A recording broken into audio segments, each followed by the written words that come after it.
جو قوم اپنے بڑوں کی، اپنے اسلاف کی بے ادب ہو جاتی ہے اس کی تاریخ مسخ کر دی جاتی ہے، کبھی بھی بے ادب نہ ہو۔ میرے نبی پاک علیہ السلام نے 2 جملے کہہ کے اس مضمون کو سمیٹ دیا، فرمایا جو چھوٹے پہ شفقت نہ کرے، بڑے کی عزت نہ کرے، ہم میں سے ہے ہی نہیں۔ اپنے بڑوں کا اکرام کریں، اپنے بڑوں کا، اپنے اساتذہ کا، مشائخ کا، امت کے بڑوں کا۔ لوگوں کی زبانیں کھل گئی ہیں اولیاء اللہ کے بارے میں، لوگوں کی زبانیں کھل گئی ہیں ائمہ مجتہدین کے بارے میں، لوگوں کی زبانیں کھلی تو ذرا سی اوقات نہیں آدمی کی اور وہ حضور کے صحابہ پہ بات کرتا ہے۔ تو دیکھ تو صحیح اپنی حیثیت کا تو تعین کر۔ یہ تو وہ لوگ ہیں جنہیں چہرہ وضحا دیکھ کر حضور کی نظر کرم نصیب ہوئی ہے، تو ان کے بارے میں بات کر رہا ہے۔ حضور کا ہر صحابی، دیکھو میں کیا کہہ رہا ہوں، اور آپ کبھی میرے جملوں پر غور کریں اور آپ میری باڈی لینگویج دیکھیں تو میں طاقت ایمان سے کہہ رہا ہوں، انشراح صدر سے کہہ رہا ہوں کہ مدینے والے کے ہر صحابی کا یہ مقام ہے کہ وہ آسمان ہدایت کے ستارے ہیں۔ اس لیے کبھی بھی ادھر ادھر کی کسی گمراہی کا شکار نہ ہونا۔ یہ لوگ تو اپنی چھوٹی سی دکانداری چلانے کے لیے امت کا سارا پیچھے کردار مشکوک کرنا چاہتے ہیں، اور یاد رکھنا صحیح العقیدہ ہونا چاہیے، بس صحیح العقیدہ ہونا چاہیے۔ اگر وہ صحیح العقیدہ ہو تو پتہ میرے امام نے کیا کہا ہے، بڑوں کو نہیں، فرمایا تیری نسل پاک میں ہے بچہ بچہ نور کا، ایک ایک بچہ تیری نسل پاک میں ہے بچہ بچہ نور کا، اور تو ہے عین نور، تیرا سب گھرانہ ہی نور کا۔ انہوں نے کہا تو بچے بچے کا احترام کریں گے، چھوٹے چھوٹوں کا ادب کریں گے، کیوں؟ اس لیے کہ حضور کی اولاد پاک ہے۔ ہم تو استاد کے بچے کا بڑا احترام کرتے ہیں، ہم تو شیخ کے بچے کا بڑا احترام کرتے ہیں، اور جو مدینے والے کی اولاد ہو اور اسلحہ نال جو نیکی کریے تو نسلہ تاک نہیں بھول گئے۔ ہم کیسے بھول سکتے ہیں حضور کی اولاد پاک کا احترام؟ لیکن کوئی ضروری ہے کہ آپ صحابہ کا ذکر کریں گے تو اس میں آپ اہل بیت کی تنقیص شان معاذ اللہ کریں گے، اور آپ اہل بیت کا تذکرہ کریں گے تو وہ صحابہ کی شان گھٹائے بغیر مکمل نہیں ہوگا۔ ایسی ناپاک جسارتوں سے امت کے اندر تکلیف بڑھتی ہے، آزمائش آتی ہے، اور پھر نئی نئی تحقیق کی ضرورت کیا ہے؟ تحقیق وہ ٹھیک نہیں جو داتا علی اجمیری نے کی ہے، جو خواجہ اجمیر نے کی ہے، جو امام ربانی نے کی ہے، جو امام احمد رضا فاضل بریلوی نے کی ہے۔ ادھر ادھر جانے کی کیا ضرورت؟ اس لیے پہلے تو اہل، اور دوسری بات، جتنے بھی اہل فضل تھے نا، وہ کئی دفعہ نا ابا جی اور چاچا جی کی لڑائی ہو رہی ہو نا،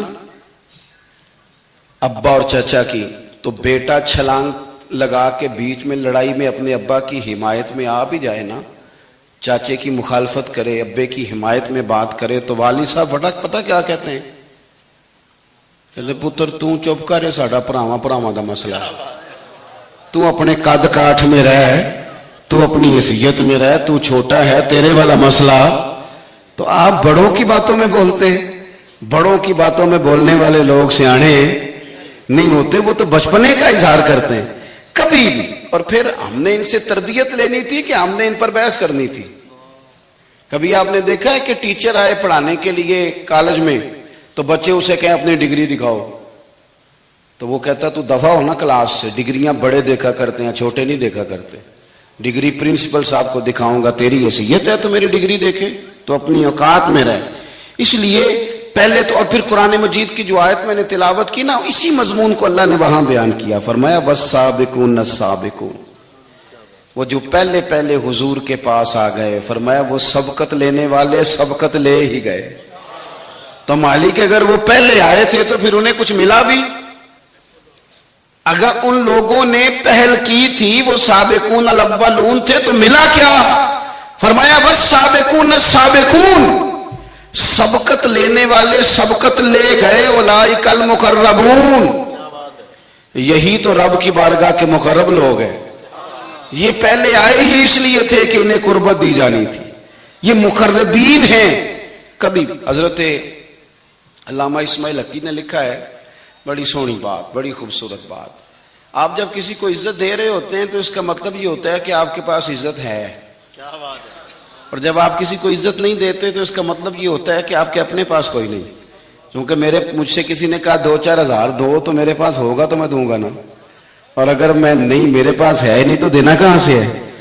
علامہ اسماعیل حقی رحمۃ اللہ نے لکھا ہے کہ نبی پاک علیہ السلام تشریف فرما ہیں، حضور کے صحابہ کی ایک جماعت بارگاہ میں بیٹھی ہے. حضرت صدیق اکبر بھی حضور کے بالکل قریب بیٹھے ہیں، وہ آج بھی حضور کے قریب ہی ہیں، قریب بیٹھے. تو اچانک نہ محفل میں حضرت مولا علی شیر خدا تشریف لے آئے. باقی صحابہ بھی اٹھنا چاہ رہے تھے، کوشش ہو رہی تھی، لیکن پتہ ہے سب سے پہلے جگہ کم تھی، کو بندہ ذرا سرکتا یا جگہ بناتا تو جگہ بننا تھی. باقی بھی اٹھنا چاہ رہے تھے لیکن سب سے پہلے حضرت صدیق اکبر اٹھے. حضرت مولا علی کا بازو پکڑ کے تھام کے حضور کے قریب بٹھایا، خود ذرا تھوڑے سے پیچھے ہو کے بیٹھ گئے. اب بولا نہیں کوئی، وہاں لوگ کم باتیں کرتے تھے، وہاں لوگ بولا ہے پائے نظر ہوش میں آ، یہ کوبے نبی ہے. آنکھوں سے بھی چلنا یہاں بے ادبی ہے، لباں تے موراں لگیاں بولن دی جاج بھول گئی، اوتھے زباناں تائیں کھولن دی جاج بھول گئی، تے جا کے مدینے اتھرو میرے سوال بن گئے. حضور کی بارگاہ میں وہاں کو بندہ بات کرے، اللہ نے پہنچایا سرکار کے قدموں میں، صد شکر میں پھر آیا سرکار کے قدموں میں. کچھ لمحے سلامی کو ٹھہرا ہوں مواجہ پر، پھر مجھ کو ادب لایا، پھر مجھ کو ادب لایا سرکار کے قدموں میں.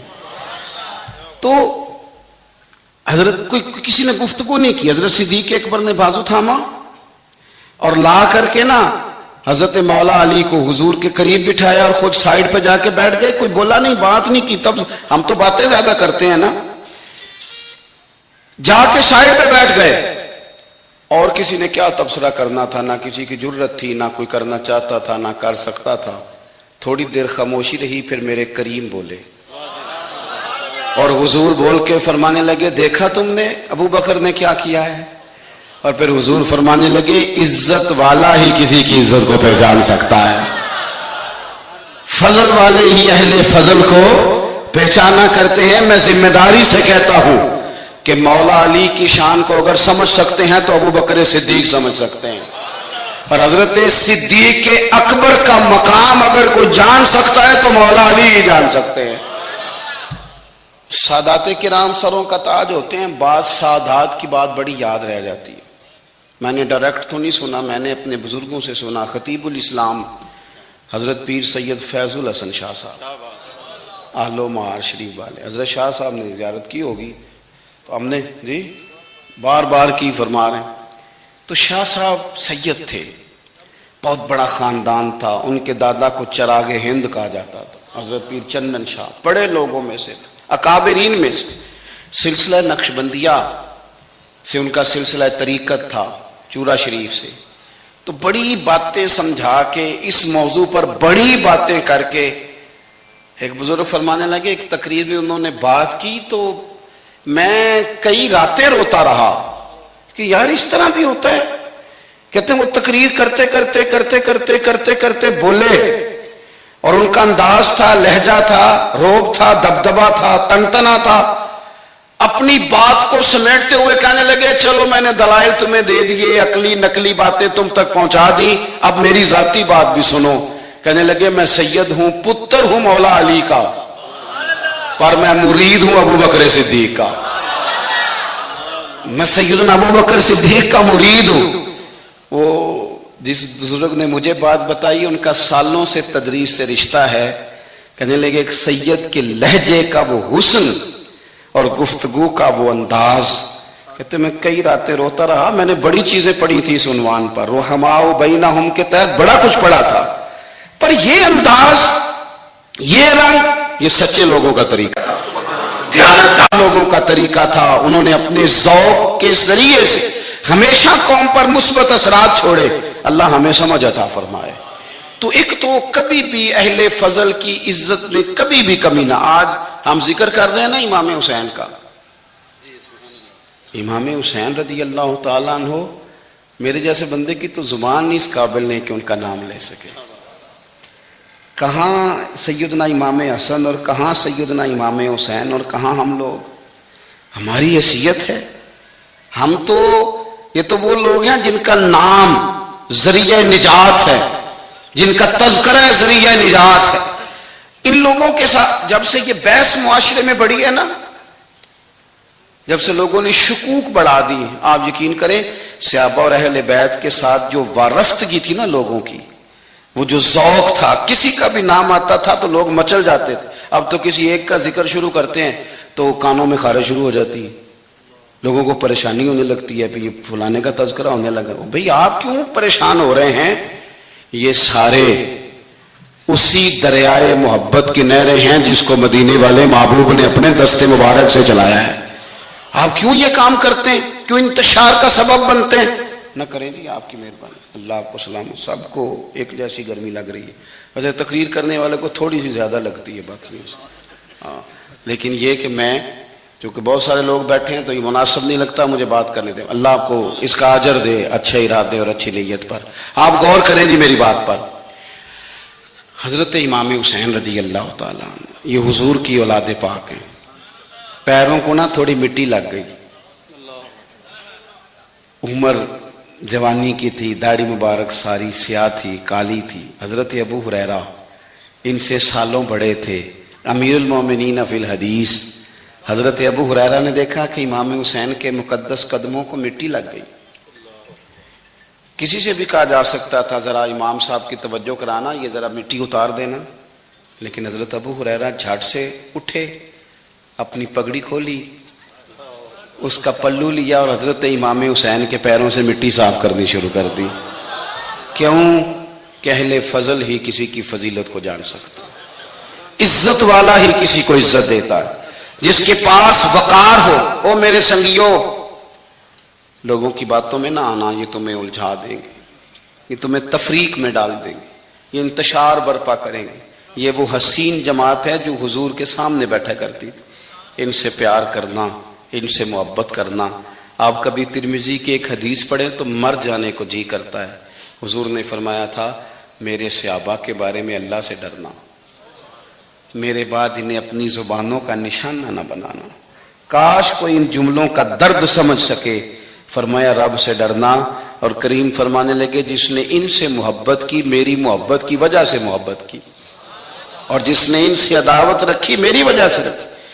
کبھی بھی کسی میں, اور جو حضور کی اولاد ہے, صحابہ کرام نے ایک جگہ کچھ نذرانہ جمع کیا اور جمع کر کے کہا کہ حضور کی بارگاہ میں پیش کرنا ہے. اخراجات بہت زیادہ ہیں اور ظاہری وسائل اس ترتیب سے نہیں ہیں. یہ نذرانہ ہر مہینے پیش کرنا ہے. جب وہ لے کے حضور کی بارگاہ میں گئے نا تو اللہ نے قرآن نازل کر دیا. فرمایا محبوب ان سے کہہ دو لا اسألکم علیہ اجرا, میں تبلیغ دین پر تم سے کوئی اجر نہیں مانگتا, الا المودۃ فی القربى, بس میرے قریبیوں سے پیار کرتے رہنا, میرے قریبیوں سے محبت کرنا, پیار کرنا قریبیوں سے. یہ علی المرتضیٰ ہیں, یہ فاطمہ ہیں, یہ ان کا خاندان ہے, یہ ختیجہ ہیں, یہ عائشہ ہیں, یہ میمونہ ہیں, یہ حفصہ ہیں, ان سے پیار کرنا, میرے قریبیوں سے محبت کرنا. ہمارے دلوں میں حضور کی اولاد کا پیار ہونا چاہیے, طبیعتوں میں احترام ہونا چاہیے, ہمارا مزاج ہمارا دل ان کے لیے دھڑکنا چاہیے, ہمارے لہجے ہمارے انداز ہمیشہ ان کے حق میں نرم ہونے چاہیے. میں کہہ چکا ہوں سید کا صرف عقیدہ ٹھیک ہونا شرط ہے, باقی آپ تحقیق اور تفتیش میں نہ پڑے, وہ جانے رب جانے. آپ کوشش فرمائیں ہماری اولادیں, ہم خود ایک, اور اہل فضل کا ادب کبھی نہ چھوڑیں. دوسری بات آپ سے یہ عرض کرنی ہے, اس کو اچھی طرح سمجھ لیں کہ قومیں اپنے اسلاف سے بڑی ہوتی ہیں ہمیشہ.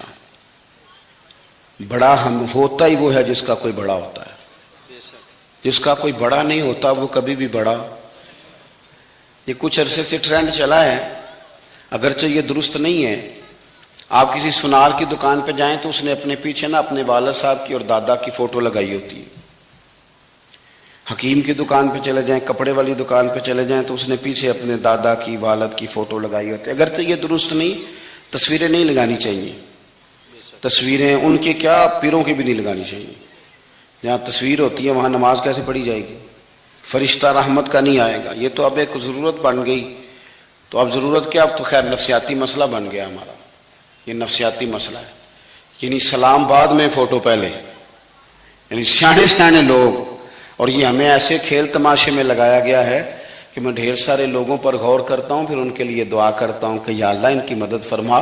یعنی اس طرح کی حالت ہے کہ وہ زندہ ہی موبائل کے اندر ہے. ہر چیز ہی. مجھ سے ایک دفعہ ایک صاحب نے پوچھا مولوی آج کل بڑے لڑ رہے ہیں. میں نے کہا وہ 4-5 ہے جن کو آپ موبائل پہ دیکھتے ہیں. آپ میرے ساتھ آئیں، میں آپ کو 20 اور سینکڑوں شیخ الحدیث بتاتا ہوں جو سکون سے بیٹھ کر رسول اللہ کا دین پڑھا رہے ہیں. تو آپ مسئلہ سے تو یہ ہے کہ ہم نے کل زندگی وہ سمجھ لیا جو موبائل کے اندر ہے. بہرحال وہ تصویر لگائی ہوتی ہے سونار نے بھی اور حکیم نے بھی اور ڈاکٹر نے بھی اور بہت سارے لوگوں نے کہ جناب اب یہ جو تصویر لگاتے ہیں تو اس کے پیچھے پوری حکمت ہوتی ہے. آپ ان سے پوچھتے ہیں یہ فوٹو کیوں لگائی ہے تو وہ کہتے ہیں ہم یہ بتانا چاہتے ہیں کہ یہ کام آج نہیں ہم نے شروع کیا، ہمارا شجرہ پرانا ہے. ہمارے باپ دادا سارے یہی کام کرتے تھے، ہمارا خاندانی ورثہ ہے. وہ ثابت یہ کرنا چاہتے ہیں کہ ہم پیچھے سے ہمارا ایک سلسلہ آ رہا ہے.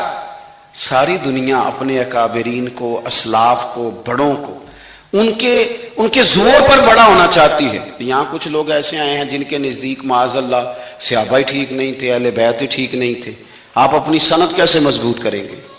اگر وہ اولین جو حضور کے سامنے بیٹھتے تھے وہی ٹھیک نہیں تھے تو پھر ان سے ہو کے جو دین آگے آیا اس کو تم کیسے ٹھیک مانو؟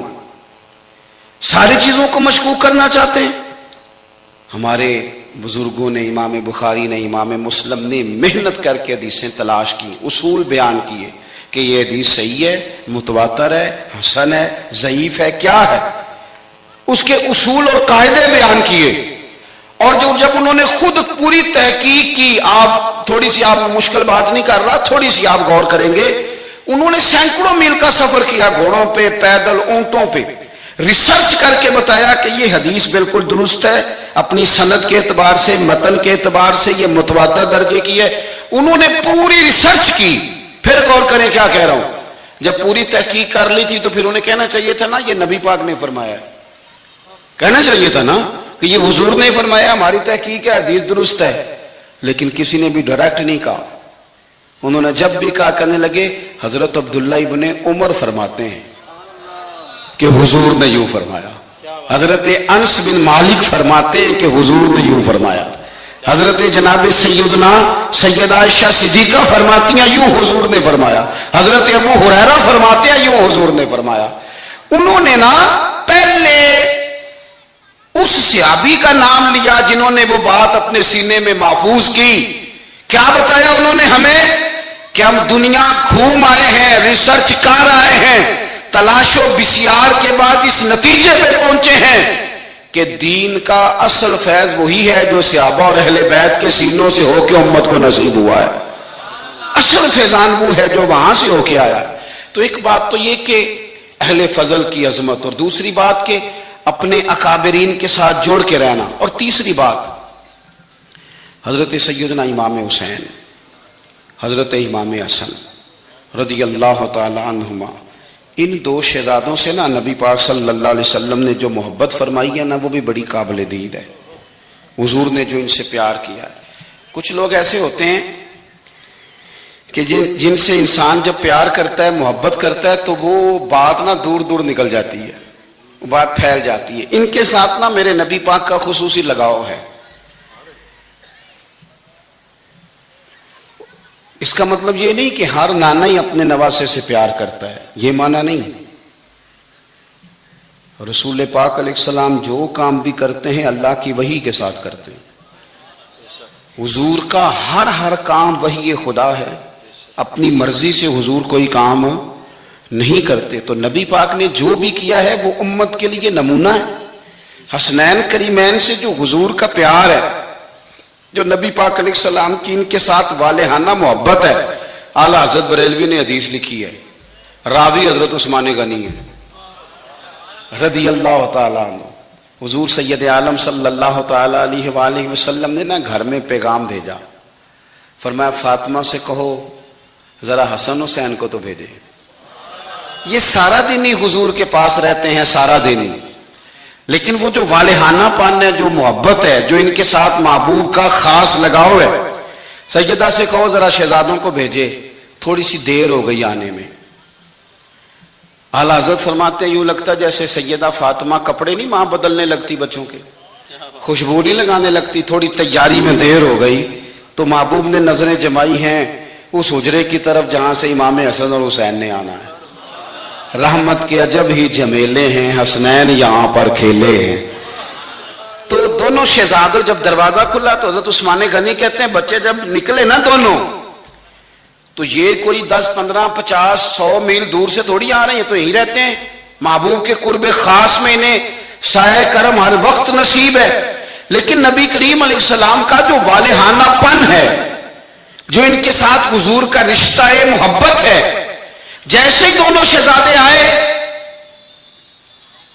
حضرت عثمان غنی فرماتے ہیں محبوب نے مقدس گھٹنے زمین پہ رکھ دیے اور دونوں بازو کھول دیے. ایک شہزادہ اس سینے سے لگ گیا، اس کندھے سے، ایک اس کندھے سے لگ گیا. اور پہلے بھی حضور پیار کرتے تھے پر آج تو رخ ہی بدل گیا بات کا. اللہ کے پیارے حبیب علیہ الصلوۃ والسلام فرمانے لگے اے اللہ، یہ دونوں شہزادے کندھے سے لگے ہوئے، حضور فرمانے لگے اے اللہ میں ان دونوں سے محبت کرتا ہوں، تو بھی ان سے محبت فرما. اور کہا اے اللہ جو جو میرے حسن حسین سے محبت کرے تو ان سب سے محبت فرما، تو ان سب سے پیار کر جو میرے حسنین سے پیار کرے. اللہ کے پیارے محبوب علیہ السلام کی محبت جب حضور کو، بھائی جس چیز کی طرف محبوب نے ایک دفعہ دیکھا ہے نا، وہ غار ثور میں حضور ایک دفعہ گئے ہیں، 3 دن قیام کیا ایک دفعہ گئے، تو ہمارا تو کئی بار جانے کو دل کرتا ہے. جہاں حضور تھوڑی دیر قیام فرمائیں اس جگہ سے پیار ہو جاتا ہے. اور جن شہزادوں سے حضور اس والہانہ انداز میں پیار کریں، ان کی محبت، ان کا پیار ہمارے دلوں میں ہونا چاہیے. اور کچھ نہ ہمارے جذبات ہونے چاہیے، کچھ ہمارے جذبات میں والہانہ پن ہونا چاہیے ان شہزادوں کے لیے. آج کل نا ہمارے ہاں دور ہے تقریروں کا، پوسٹیں لگانے کا، اپنی اپنی رائے. اور ویسے بھی جو ہم لکھ رہے ہوتے ہیں، جو بول رہے ہوتے ہیں، وہ اپنے لیے نہیں ہوتا الا ماشاءاللہ، وہ تو سامنے والے کے لیے ہوتا ہے. وہ تو حضرت مجدد الفسانی رحمۃ اللہ علیہ کے حالات پہ ایک سیرت نگار نے لکھا ہے کہ آپ نے ایک شخص کو نا اپنے سلسلہ نقشبندیہ میں اجازت دی کہ اب آپ بھی آگے اللہ اللہ بتائیں، تربیت کریں، یہی طریقہ ہوتا تھا. تو ان کو خلافت دے دی، اب وہ سلسلہ طریقت میں آگے اشاعت سلسلہ کا کام کریں گے. کچھ عرصے کے بعد وہ خلیفہ صاحب نے حضرت شیخ کو خط لکھا تو کہنے لگے حضور آپ نے فقیر کو اجازت دی تھی، اب میں تقریر بھی کرتا ہوں، تدریس بھی کرتا ہوں، تصنیف بھی کرتا ہوں. تو حضرت فرمانے لگے آپ بہت اچھے کام کر رہے ہیں، رب آپ کو برکت دے، پر یہ سارا کچھ تو آپ لوگوں کی اصلاح کے لیے کر رہے ہیں، کچھ اپنے لیے بھی کرتے ہیں. رات کو تہجد میں اٹھ جاتے ہیں، کچھ اللہ کے حضور رونا نصیب ہو جاتا ہے، کچھ آپ کو درود و سلام کی کیفیات نصیب ہوتی ہیں. یہ تو جو کچھ ہے الحمدللہ بہت اچھا ہے، قابل تعریف ہے، پر یہ تو آپ خدمت دین کا کام کر رہے ہیں نا لوگوں کی، آپ اپنے لیے کیا کر رہے ہیں؟ یہ بھی تو مقام غور ہے. بہت ساری چیزیں آج ایسی ہیں جو تقریروں میں تحریروں میں، لیکن ہمارے پرانے بزرگ جو تھے ان کا رنگ اور تھا، ان کا انداز والہانہ تھا، والہانہ. میں نے کئی دفعہ سنائی ہے بات، پھر سناتا ہوں. بڑی عید پہ نا میرے والد صاحب چاول لائے، غریب گھر تھا تو ثابت چاول اور بہترین چاول کم ملتے تھے، تو جو زیادہ اچھے چاول تھے اماں جی نے ایک دفعہ پکائے تو بڑے اچھے لگے، تو سب نے تعریف کری کہ چاول بڑے اچھے. تو تھوڑے دنوں کے بعد چاول پکے تو وہ والے نہیں تھے، تو ابا جی کہنے لگے والدہ سے کہ وہ چاول کتنے نہیں، یہ نویں پکا رہے ہیں آج. تو اماں جی فرمانے لگی کہ چاول بڑے سونے تھے، پیارے تھے، میں نے رکھ دیے ہیں، 10 محرم کو امام حسین کے نیاز پکائیں گے. ہمارا نا آپ نے ناراض نہیں ہونا، محفل میلاد کی ہو یا 10 محرم کی ہوتے نہیں جاؤ گے ناراض. محفل کے منتظمین اگر مجھ سے بگڑ نہ جائے تو بات کر دوں. کام مشکوک ہو گیا، رحم دئیے کوئی اور ہی کر دیں جی۔ محفل شریف کی جو لنگر ہے اس کو کہتے ہیں یہ تبرک ہے، ایسے ہی ہے، ہوتا بھی ہے وہ تبرک، ہوتا ہے نا جی۔ تو جو شاپر میں چاول تبرک صاحب ہیں تو ناک نہ بھی کھا لے گا، کوئی مسئلہ نہیں، اس کے لیے مرغن غذا کی کیوں اہتمام کیا؟ اس کو تبرک نہیں گزرتا الگ سے، صاحب نہیں گزرتا، ان کے الگ سے نہیں گزرتا یہ تبرک۔ وہ خدا کے بندو، غریب کو تو لوگ اب تو تگڑے بندے افطاریاں بھی سیاسی کراتے ہیں، وہ تو دعوتوں میں بھی تگڑوں کو بلاتے ہیں۔ یہ محفل میلاد تھی، محرم کی محفل تھی، 11ویں کی محفل تھی، جس میں ماڑے ماڑے لوگ آتے تھے، تم نے اس میں بھی غریبوں کا شاپر والا چاول بنا دیا اور امیروں کے لیے لنگر مہمان خصوصی کے لیے تم نے الگ سے بنا دیا۔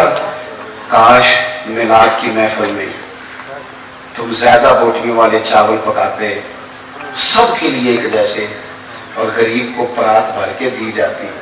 اس کے بچے جو سالہ سال گوشت سے لڑائی کرتے ہیں وہ چاروں بچے ساتھ لے آتا، اور جب بچے چھوٹے چھوٹے دیہاتی غریب وہ کھانا کھا رہے ہوتے ہیں تو ابا جی سے پوچھتے ابا جی آج کی ہے؟ یہ بھی ایک سبق ہے میلاد کا، آج کی ہے، سانوں تے کدی ہم گوشت نہیں لپا، آج کی ہے؟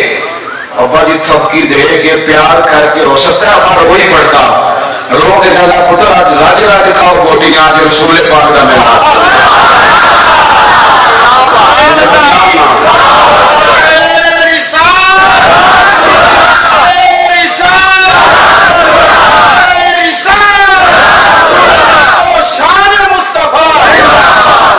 دیکھو نا، میں آپ بڑا اہتمام کیا، اپنے آپ بڑے پیارے لوگ ہیں، پر میری ڈیوٹی لگائی ہے نا آج آپ نے سمجھانے کی۔ دیکھو بچے کے ولیمے پر جس ترتیب سے محنت کر کے ہم لنگر کا بندوبست کرتے ہیں، ڈھونڈ کے نائی، ڈھونڈ کے کسائی، ڈھونڈ کے، امام حسین کے نیاز پہ بھی اسی طرح ہی کرتے ہو، میلاد پہ بھی اسی طرح ہی کرتے ہو، یہی کام کرتے ہو۔ ایک مثال اور دیتا ہوں، میں نے اپنے ماں باپ سے سیکھا یہ ادب، اور وہ پڑھے لکھے نہیں تھے، سادہ تھے۔ میری اماں جی مجھے کہتی محرم والے دن کہ جا مینو نا ٹوٹیاں لیا دے، میں کھیر ونڈنی ہے۔ ٹوٹیاں دا پتا جے؟ چلو شکر ہے تسی کافی بندے پینڈو نکل آئے ہو، ورنہ تو لوگ مانتے نہیں کیسی پینڈو ہاں۔ ٹوٹیاں لا دو، تو مینو ذرا سائیکل تے جانا پیندا سی 2-3 کلومیٹر، تو میں کہتا اماں جی میں پوچھیا استاداں نو، ختم پرات وچ بھی ہو جاتا ہے، آپ دلا لیں ہو جاتا ہے، پلیٹوں میں بھی مطلب کوئی مسئلہ نہیں۔ اماں جی کہندے تو نا اپنے مسئلے رکھ اپنے کول، میں نے ٹوٹیاں لے آ کے دے، تو وہ چلے جاتا۔ ایک دن میں تھوڑا سا نا تنگ ہو کے بھی گیا، یار حد ہو گئی ہے، اماں جی مسئلہ سمجھتی نہیں، میں اتنے بڑے مفتیوں کا قول سنا رہا ہوں۔ امام اعظم ابو حنیفہ کی والدہ، امام صاحب کے ایک شاگرد تھے، وہ واعظ تھے، بڑی زبردست تقریر کرتے تھے۔ امام صاحب کی ماں کہتی جاؤ مجھے اس سے مسئلہ پوچھ کے بتاؤ، تو امام صاحب کہتے اماں مجھ سے مسئلہ پوچھ لے، تو ماں کہتی تو بچہ ہے، ماں کے لیے تو بچہ ہی تھے نا، وہ اس سے مسئلہ پوچھیں۔ تو حضرت امام صاحب اپنی والدہ کا وہ استفتاء سمجھے لے کے اس شاگرد کے پاس جاتے، مسئلہ کہتا استاد جی مجھے تو نہیں نا مسئلے آتے، آپ بتائیں۔ تو امام صاحب کہتے میری اماں تیرے نام پہ مطمئن ہوتی ہے، یہ احترام دیکھو۔ فرماتے اچھا میں تجھے اس سوال کا جواب بتاتا ہوں، پھر تو مجھے بتا، اور پھر میں اپنی اماں کو جا کے بتاؤں گا، تاکہ میری بوڑھی ماں سادی طبیعت ہے وہ ذرا اطمینان میں آ جائے گی۔ وہ میری اماں جی مجھے کہنے لگی ٹوٹیاں تے لے آنیاں پینیاں نے، میں چلا گیا لے کے آیا، لا کے میں نے پیش کر دی۔ تو میں نا اس دن تھوڑا سا میں نے پوچھا گھبرا کے، میں کہ اماں جی بس نے ٹوٹیاں دی ایڈی لوڑ کا دیے، بغیر ٹوٹیاں تو نہیں امام حسین دے نام دی کھیر ونڈی جاندی، ضرورت کی ہے؟ تو اماں جی کو پتا تو تھوڑا غصے میں گیا ہے، پسینے میں شرابور واپس آیا ہے، تو ان کا لہجہ وہ ہو گیا جو ماں کا پھر سمجھانے کا لہجہ ہوتا ہے۔ مجھے تھپکی دی، 10 روپے بھی اضافی دیے خرچے کے، اور ساتھ کہنے لگی پتر میں کھینا حضور دی اولاد دے نام تے کسے نو کھیر دینی، پھر انہوں آخنا ساڈا پانڈا دے کے جا، نبی پاک دی اولاد دے نام تے جو دے چھڑیا سو دے چھڑیا، ختم ہو گئی بات، ختم ہو گیا۔ اب اسے کہنا برتن دے کے جا، اس لیے پلیٹیں بھی جائیں، یہ حضور کی اولاد کے نام کا لنگر، تیری نسل پاک میں ہے بچہ بچہ نور کا تو ہے نے نور تیرا سب گھرانہ نور کا.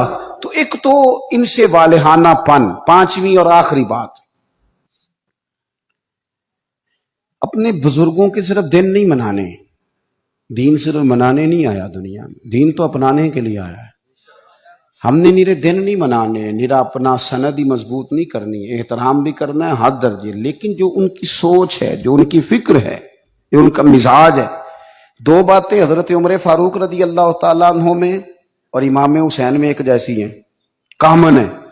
ایک تو ان دونوں کا مصلی سے پیار.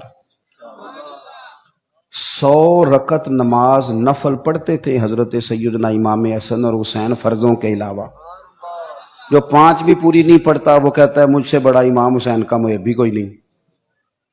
5 آپ دیکھیں نا، 9-10 محرم کی درمیانی رات یزید کی فوجوں نے جب کہا کہ حسین یا جنگ یا بیعت، دو ہی باتیں، تو امام حسین رضی اللہ تعالیٰ عنہ فرمانے لگے ایک رات کی مہلت دے دو، صبح بات کریں گے. وہ چلے گئے. حضرت عباس رضی اللہ تعالیٰ عنہ عرض گزار ہوئے، حضور جو فیصلہ آپ نے صبح کرنا ہے مجھے تو ابھی اس کا پتہ ہے، بیعت تو آپ نے کرنا نہیں. تو آپ یہ سوچیں گے پتہ نہیں کو گنجائش نکالنے لگے ہیں، یہ عجیب سے لوگ ہیں، آپ نے رات کیوں لی؟ تو امام حسین فرمانے لگے عباس تیرا کیا خیال ہے؟ میں نے سوچنے کے لیے رات لی ہے.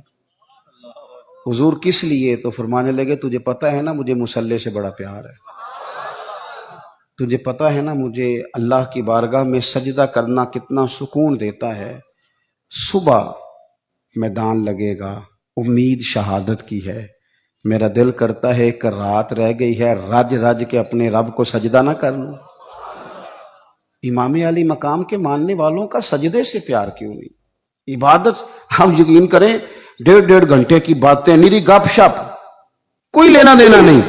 یہ کون صاحب میں کہتے ہیں یہ درویش ہوتے ہیں. اچھا جناب، درویش صاحب 1.5-2 گھنٹے گپ شپ لگائی، ادھر کی ادھر کی، فلانے کی اس کی اس کی کہانیاں سنائی. نماز کا ٹائم ہوا تو کہندے تے مولویاں دا کام ہے. خدا سے ڈر. کس طرح کے لوگوں کی طرف ہم نے توجہ کر لی ہے. حضرت فاروق اعظم، حضرت عثمان غنی نے نا حضرت عمر کے وصال کے بعد ان کی ایک بیوہ سے نکاح کیا. خاتون عرض کرنے لگی حضور میں تو بڑھاپے کی طرف میرا سفر ہے، کسی خدمت کے قابل نہیں، تو میرے ساتھ نکاح سمجھ میں نہیں آیا. فرمانے لگی خدمت کے لیے نکاح نہیں کیا، میں عمر کی عبادت سے بڑا متاثر ہوں. اتنی محنت، اتنی جد و جہد، اتنی خلافت کی پابندیاں، اتنے کام کے باوجود مصلی پہ بیٹھتے ہیں تو مزہ آ جاتا ہے. فرمانے لگے میں نے انہیں مسجد میں رج کے سجدے کرتے دیکھا ہے. تجھ سے نکاح اس لیے کیا ہے کہ آپ مجھے بتائیں گی کہ سیدنا عمر گھر کی 4 دیواری کے اندر اپنے رب کو کس طرح یاد کرتے. مجھے بتائیں یہ سجدوں سے دلچسپی، عبادتوں کا شوق، تلاوتوں کی لذت، درود و سلام کا ذائقہ ہماری نا روحانی زندگی موبائل نے بڑی بے آباد کر دی ہے. 10 منٹ ملے نہیں تو موبائل کھولا نہیں. جو سب سے ضروری اور اہم کام تھا وہ تو یہ تھا کہ 10 منٹ ملتے تھے صحابہ کو، وہ نفل نیت لیتے تھے. اللہ کے ولی درویش وہ اللہ اللہ کرنے کو ترجیح دیتے تھے. مزاج نہیں. ایک تو یہ بات اچھی طرح باندھ لیں امام علی مقام سے محبت کرنے سیدنا فاروق اعظم سے. اور دوسری بات یہ کہ باطل سے کبھی سمجھوتا نہیں، باطل کے لیے گنجائش نہیں. ہم مختلف حکمتیں، مختلف مصلحتیں، مختلف کہانیاں چھیڑ کے باطل کے لیے گنجائش پیدا کرتے ہیں. ہم یا دیکھ لیں ہمارے ملک میں کیا ہو رہا ہے. وہ ایک دوست آئے تھے میرے پاس جمعے سے 4-5 دن پہلے، بزرگ بندے ہیں کبھی کبھی آ جاتے ہیں، تو مینوں کہنے لگے پیر صاحب بھلا کی ہو رہا ملک وچ؟ میں کہا جی سب دے سامنے ہی ہے. فرمان لگا جدو بچپن چ کھیڈی دا سی نا تے کھیڈ دا ہار جیت دا نتیجہ نہ منن دا ارادہ ہوندا سی تے ادوں آکھی دا نہیں دوبارہ کرو تساں رود ماریا ہے. کہتے نہیں یہی کچھ ہو رہا ہے صبح و شام. اور آپ دیکھیں مذاق اتنا زیادہ ہے. اب تو باہر کے ممالک ہمیں کہتے ہیں کہ کس طرح کے لوگ ہو تم، صرف مذاق نہیں کسی کے ساتھ ہو رہا ہوتا، صبح و شام مذاق ہو رہا ہے. حد ہو گئی. یعنی ایک بندہ اٹھا اس نے کہا میں ہر بندے کو روٹی کپڑا اور مکان دوں گا، اس پر اس نے حکومت قائم کر لی. ہوئی کہ نہیں آپ کے ملک میں؟ پھر دیا اس نے سب کو روٹی کپڑا اور مکان. پھر ایک اٹھا تو اس نے کہا قرض اتارو ملک سنوارو. لوگوں نے، عورتوں نے، خواتین نے، بچوں نے اپنے کانوں سے اتار اتار کے بالیاں بیویوں نے دے دی. پھر اتر گیا قرضہ ملک کا.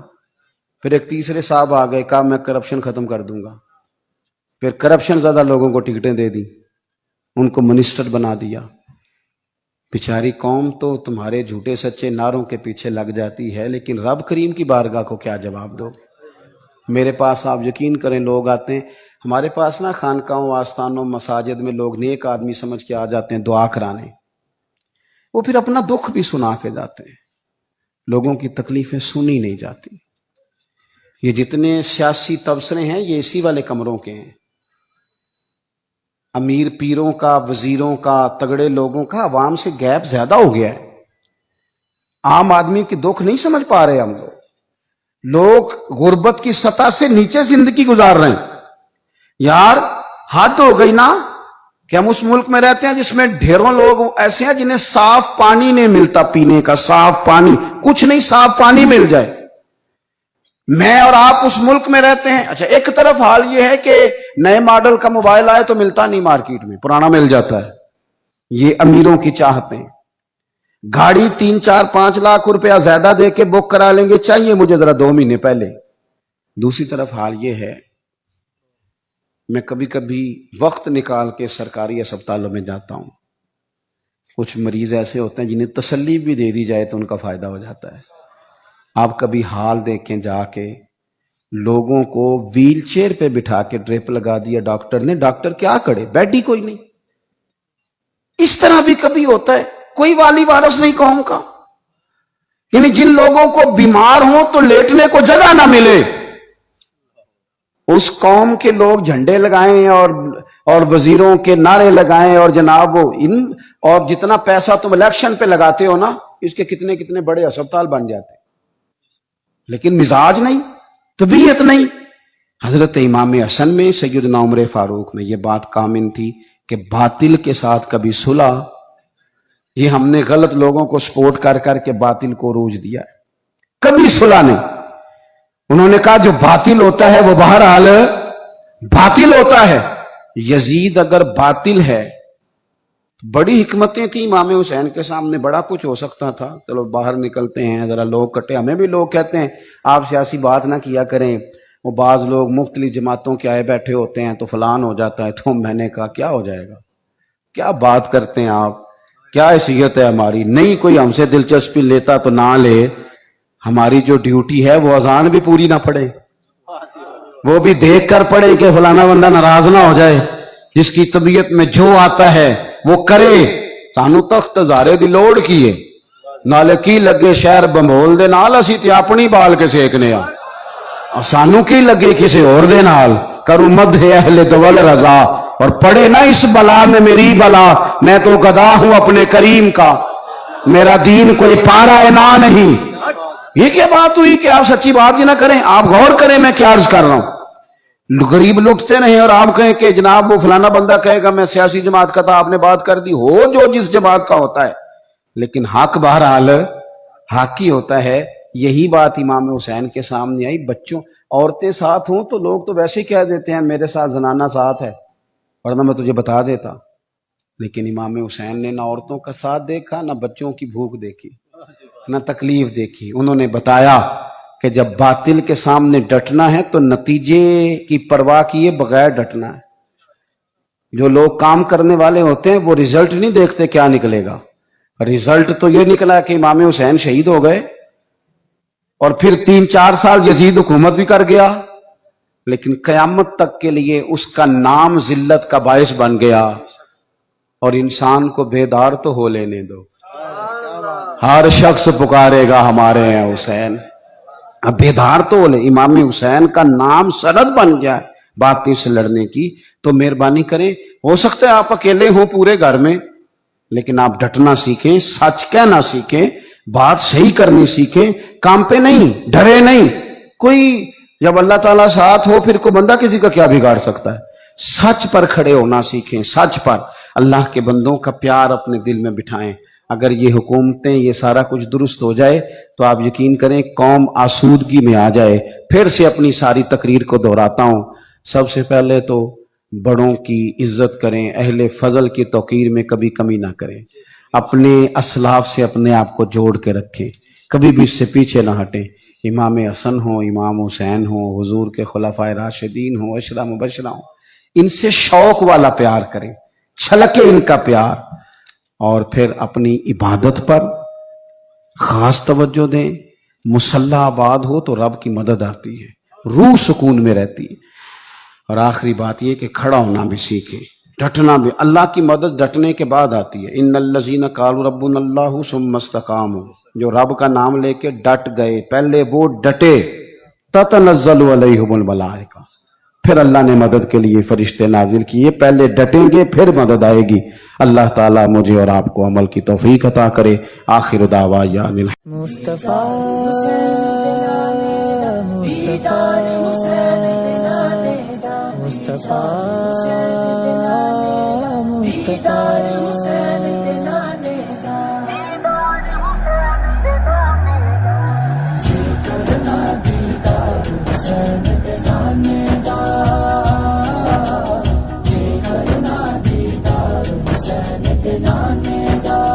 ہو جائے عاشق یار حسین دے نانے دا.